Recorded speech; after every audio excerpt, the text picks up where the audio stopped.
go. Get ready, get set for the best movie and pop culture talk in the universe. It's The Good Brothers on Mercado Airwaves with your hosts, Alex Mercado and Mike Mercado. Hello, friends, and welcome into another edition of The Good Brothers here on Mercado Airwaves. I'm your host, Mike Mercado, and I want to thank you so much for joining us on this edition. We are your highwaymen between LA and New York City, giving you all the information from the pop culture and entertainment world. I am flying the Millennium Falcon by myself as the good brother, Alex Mercado, is on location trying to bring another championship to this family. So while he's holding that down, we will hold it down here on The Good Brothers with you, the amazing friends of The Good Brothers. We got to review Zack Snyder's The Justice League, aka the Snyder Cut, and Falcon and the Winter Soldier Episode 1 dropped on Disney+. We got to talk all about that. Ladies and gentlemen, it is a fun show. The madness has started, if you will. Hopefully your brackets aren't busted here on another edition of The Good Brothers. Make sure you're following us all over the universe. I'm on Twitter at MikeCatMedia, Instagram, Mike Mercado Media. You can follow the show on Twitter at Good Brothers Pod. The Good Brothers on Twitter at Mercado21Alex, and on Instagram, Mercado2121. Like, rate, review, and share us wherever you get your favorite podcast at Mercado Airwaves. You can become a producer of the show at patreon.com/Mercado Airwaves, the home to our interviews with athletes and celebrities that you can get ad-free and before anybody else. That's patreon.com/Mercado Airwaves. We have swag at teespring.com/Mercado Airwaves.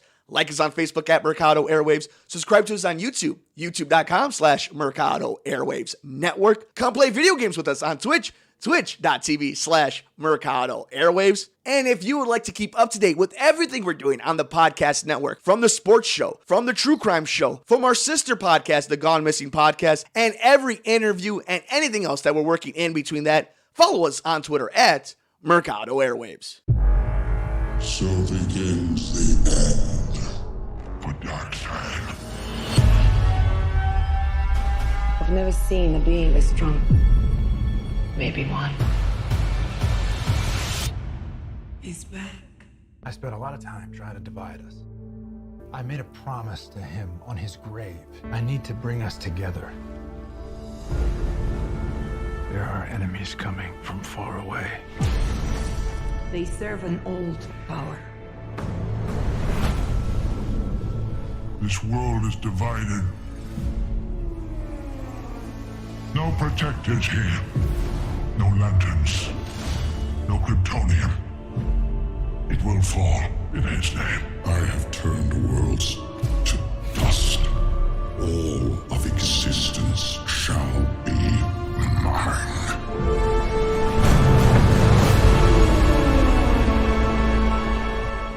All right, friends, so why don't we start off with Zack Snyder's The Justice League, a.k.a. The Snyder Cut, which released on HBO Max on Thursday night into Friday.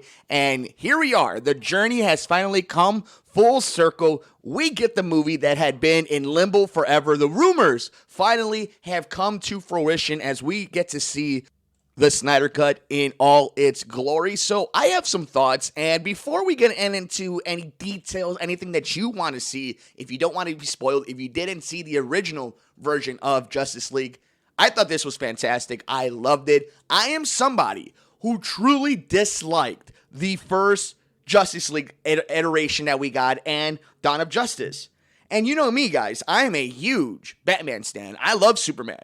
I love the Warner Brothers pantheon of characters. And I wrote this on social media. What I'm about to say is in the world of dumb stuff, pop culture, and entertainment. So Batman vs. Superman and Justice League broke my little heart when they came out.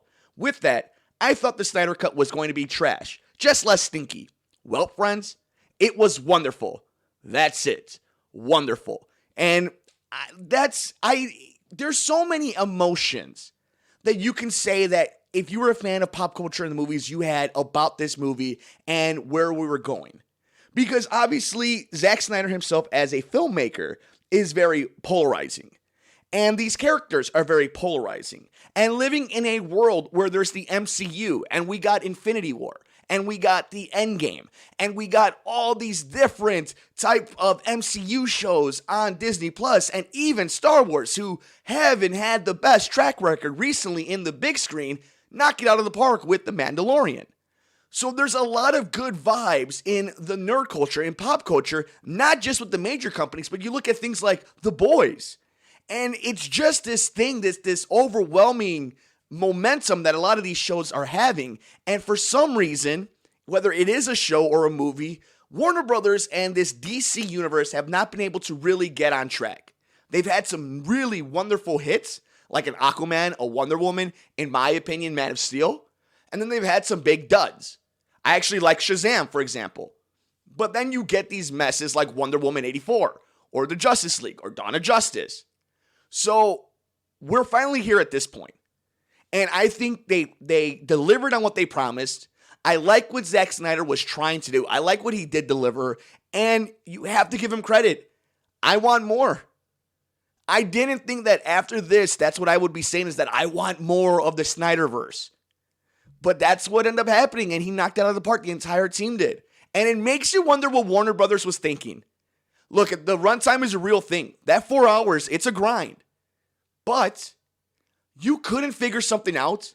And I know Zack Snyder had a lot of personal issues going on with his daughter, and obviously our condolences even to this point of how that happened. It was a tragedy. But how do you not give this man the time? How do you not give this product, this production, the time to be right? That's the thing. You only get one chance at releasing something. I mean, apparently not at this time, but you do get one chance at a first impression. Why not do it right? Why not take your time? You've already spent all this money. You've already spent all this hype. And we found out that a lot of it was because the Warner Brothers executives wanted to get their money. Obviously, that's what it's always about.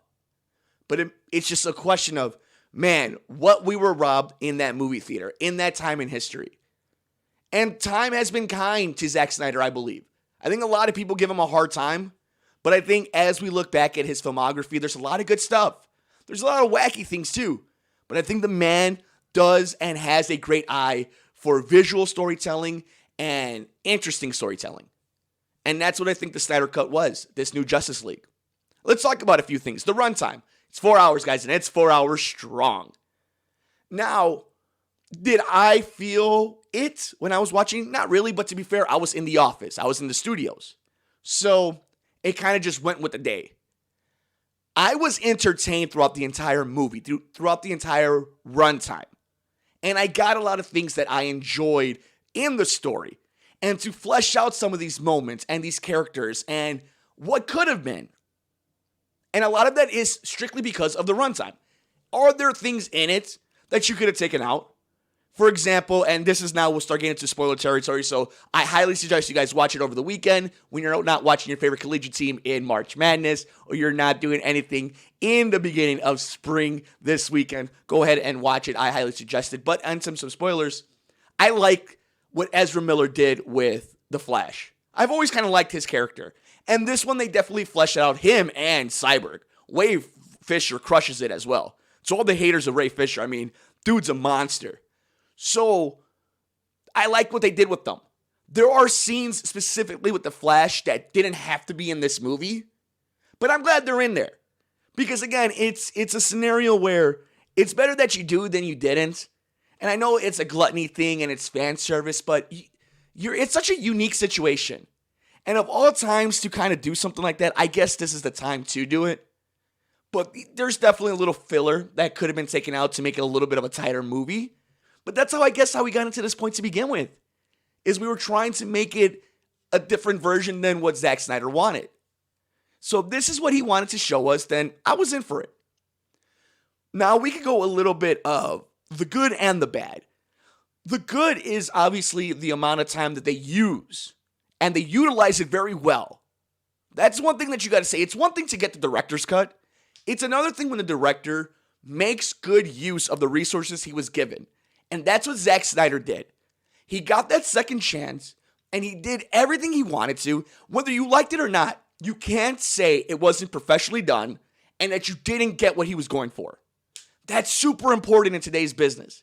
That's super important in this medium. And whether it was good or bad, that's something you got to give him credit for.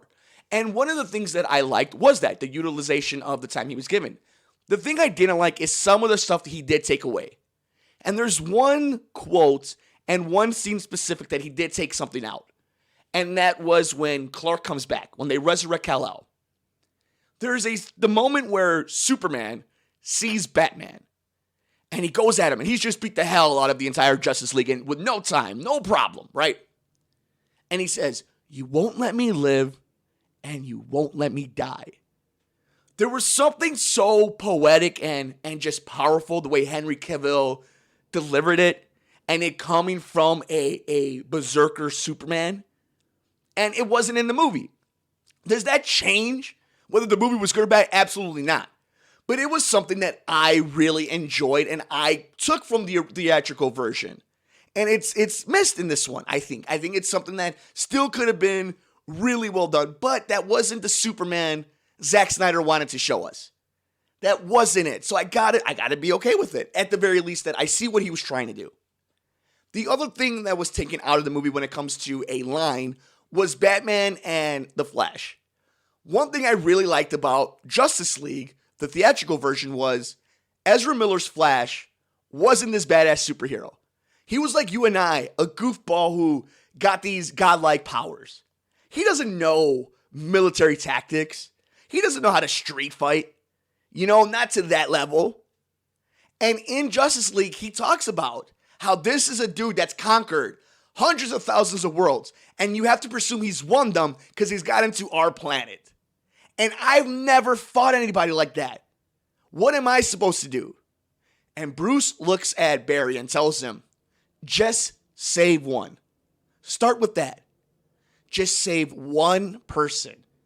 And you see Barry understand that and work that out in his mind and do it and gain confidence. And to me, that was wonderful character building, especially in a moment like that with somebody who is essentially a god like Barry Allen. That is wonderful storytelling, story writing. It's not in this. Instead, they find other ways to give us that story of Barry Allen, which I appreciate. And it was really good. But that's something that I missed in this movie. I thought the CGI was okay. I didn't think it was anything spectacular. I think Steppenwolf was better in this one. He's still pretty much the same bad guy. They did give him a little bit more of a reason while he's doing this. I loved everything with Darkseid. I think Darkseid was super badass. I liked everything with the mother boxes. Wonder Woman is fantastic. I mean, Gal Gadot as Wonder Woman in this movie. Zack Snyder just knows how to make her look like a freaking G. That's just it. And then obviously Ben Affleck is a wonderful Batman. Jason Momoa is still charming. Like, that's the thing too. That's the thing that's such a bummer that we're not going to see this. And we could kind of go into it of what's kind of next as we've seen this. We're not going to see a lot of this moving forward. A lot of them are going to have their own movie, but we already know J.J. Abrams is working on his own Superman movie. And chances are Henry's not going to be in it. We already know Ben Affleck is going to be part of whatever Flashpoint is.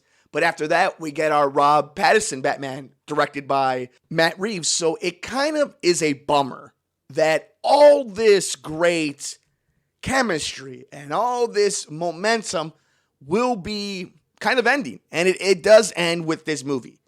Because we have heard that Zack Snyder's done. I think Warner Brothers is done with all this. This was a nice treat. They're not going to make their money back. This cost them $70 million. I think this was for good PR. This was to get people on HBO Max. But it seems like this is it.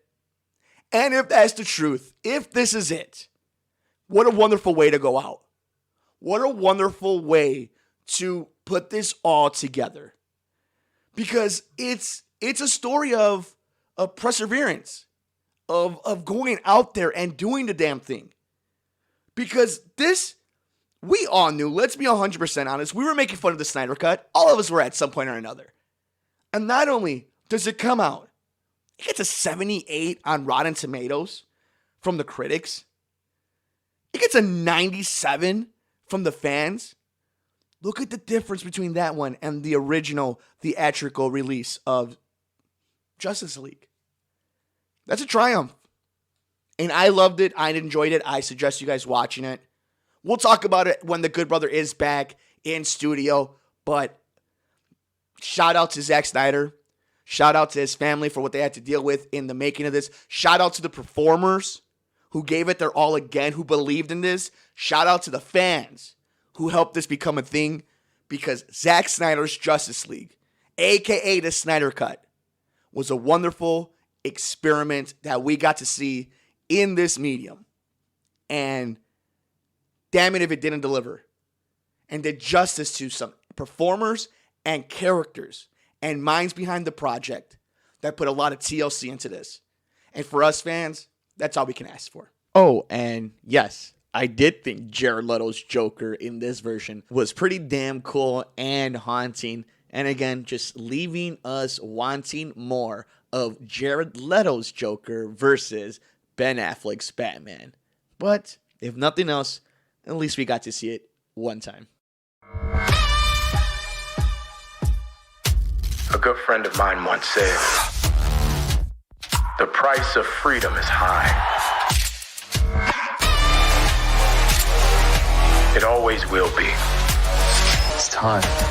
Where do we start?" Friends, the fun does not stop though, because we get to review now the MCU's next edition in this wonderful journey that we are in the Marvel Cinematic Universe. Ladies and gentlemen, we got to see episode 1 of Falcon and the Winter Soldier.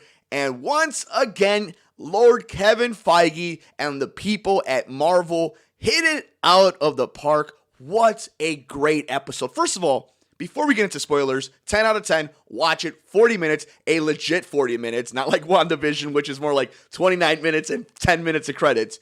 A legit 40 minutes, watch it. With that, holy cow, that opening scene. That is something you would see in a James Bond movie, a Jason Bourne movie, something you would have seen in a Captain America movie. And it goes on for like 10 minutes. Wonderful, wonderful set piece. I love the story that they're telling with Sam. And I love the what's going to be the heart and soul of this, and that's Bucky. That's the Winter Soldier. They are doing this storyline with him, if you haven't watched yet, that it's just so heartbreaking. And you know that when they drop that bomb, it's just going to hurt all of us. The comedy in it, like always, is just A1. Marvel knows how to sprinkle in the comedy. The action, I mean, George St. Pierre, for God's sake, is in it. And just, he's wonderful, like he was in Winter Soldier. But this is where I think the show is going to really just knock it out of the park. It's not just going to be a spy thriller. It's still not just going to be an action show. It's not just going to be a stereotypical superhero show. In this episode, they subtly, and this is got to give them credit for this, man. They didn't beat it over the head. They're talking about racial and social issues so smartly, from getting loans and it not just being the basic angry white dude and person of color. It's the blip happened and people weren't around for 5 years. What does the world go to? How does the banking system change? How does all of it, just the world, snap like that? Of course. And then even Sam's sister saying it's not his job to help us. Then the flipping, this man's an Avenger. This man helps save the universe. And he can't get money. He can't get a loan. You find out his legacy from his parents and being from New Orleans, and he's got nephews, and they finally give Falcon the spotlight, because Anthony Mackie is a wonderful actor. But when you're being the second fiddle to Captain America, being played by Chris Evans, when you finally get to see him shine like that, awesome. And the subtle little things that he does when finding out he's not going to get the loan, when he finds out that, spoiler alert for the end of the episode, that when he gives up the shield to be in the museum, they bring in U.S. agent, aka fake Captain America. And there's so many things you could look into that. It could be a racial thing. It could be a class thing. It could be a government thing. Wonderfully, wonderfully done. And it's not beating you over the head with it. Then you jump into Bucky's storyline, which is just going to just pull the heartstrings. And the way they have him going through therapy, have him going on a date, and dealing with the demon of his past. Great stuff. You're going to be world traveling in this show. I love that they're giving us something like this right after WandaVision. And what's great is you're not going to have the comparison of, well, what's better, WandaVision or Falcon and the Winter Soldier? They're two different things. They're two different meals. And honestly, they're such great complementary pieces to one another. Because you have the mystical and the fantastic in WandaVision. And then you have the gritty realness in Falcon and Winter Soldier. And yet both shows, at least in episode 1 of Falcon and Winter Soldier, and in my opinion, the entire run of WandaVision, have found ways to take a basic idea of a human emotion and what people are going through, and are able to expand on it with great performances and storytelling, and have a unique spin on it. And that's what we're getting from Falcon and Winter Soldier. So much greatness in this series, and what we can see moving down. And we didn't even get Baron Zemo in this episode. That's how crazy this was. We had an amazing action set piece. We had great flashbacks of seeing Hail Hydra version of Winter Soldier. A horrible murder. How it all ties back. Episode 1. Didn't even get the main bad guy. And your main characters don't even talk to each other. They never meet. It's fantastic. I can't recommend Falcon and Winter Soldier any more than I already do. I am so excited to watch it next Friday, and we will be reviewing it every single Friday here on The Good Brothers. The Good Brother Alex Mercado will have his thoughts on the MCU's newest edition, Falcon and the Winter Soldier. Let us know your thoughts, though. What did you think about the brand new series that just hit on Disney Plus? Let us know all over the universe. I'm on Twitter at Mike Media, Instagram, Mike Mercado Media. You can follow the show on Twitter at Couch Sports Talk. That'll do it for us, friends, on this edition of The Good Brothers here on Mercado Airwaves. Thank you so much for making us a part of your day. Don't forget, you can follow us all over the universe. I'm on Twitter at Mike Media, Instagram, Mike Mercado Media. You can follow the show on Twitter at Good Brothers Pod. The Good Brothers on Twitter at Mercado21Alex, and on Instagram, Mercado2121. Like, rate, review, and share us wherever you get your favorite podcast at Mercado Airwaves. You can become a producer of the show at patreon.com/Mercado Airwaves, the home to our interviews with athletes and celebrities that you can get ad-free and before anybody else. That's patreon.com/Mercado Airwaves. We have swag at teespring.com/Mercado Airwaves. Like us on Facebook at Mercado Airwaves. Subscribe to us on YouTube, youtube.com/Mercado Airwaves Network. Come play video games with us on Twitch, twitch.tv/Mercado Airwaves. And if you would like to keep up to date with everything we're doing on the podcast network, from the sports show, from the true crime show, from our sister podcast, the Gone Missing Podcast, and every interview and anything else that we're working in between that, follow us on Twitter at Mercado Airwaves. Enjoy all your movies, enjoy all your shows, take care of yourself, take care of each other. For the Good Brother himself, Alex Mercado, I'm the Good Brother, Mike Mercado. We will see you next time here on The Good Brothers on the Mercado Airwaves Network. Thanks for joining us here on The Good Brothers, here on Mercado Airwaves.